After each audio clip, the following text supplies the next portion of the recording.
The docks on Tuesday morning were crammed with thousands of Vietnamese desperate to escape from Saigon by any means possible. Large, old American landing craft had been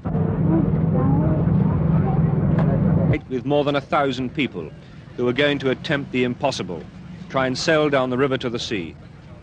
The sandbags were to stop the B-40 rockets and communist shells that would certainly be fired at them in their journey. The harbour was full of small cargo ships, full of people, whose only way out now was this desperate, perhaps suicidal attempt.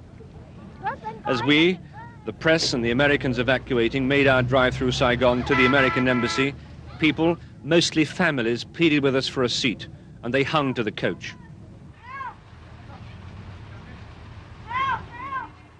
The coach behind us suddenly accelerated, and children hanging on the side fell off and under the wheels. The city was suddenly choked with people, lorries and cars, all chasing one American evacuation convoy after the other. Jams that the Vietnamese police tried to clear with their rifles, but people were no longer afraid of them. There was now so much more to be afraid of. But then suddenly we too, the 40 or 50 of us in the safety of the coaches, had to get out and fight our way to the American compound where the helicopters were landing to fly us and the thousands more out of the country.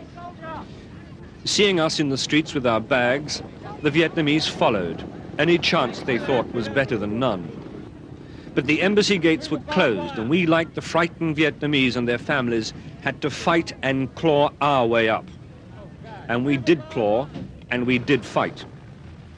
And if it wasn't for one single American Marine, whose name I didn't have the chance or time to discover, we would never have climbed our way to our evacuation. He hauled us up, kicking and punching Vietnamese who were clambering over our bodies. Ashamed and exhausted, we took our turn in the long crowd of refugees inside the embassy compound and waited for the helicopters to come down for us. One by one they came in, landing on an improvised pad in the car park. All had come from American aircraft carriers steaming 20 miles out in the South China Sea. Marines guarded each of the 4 embassy gates as the lucky people ran 30 at a time to their transport to safety.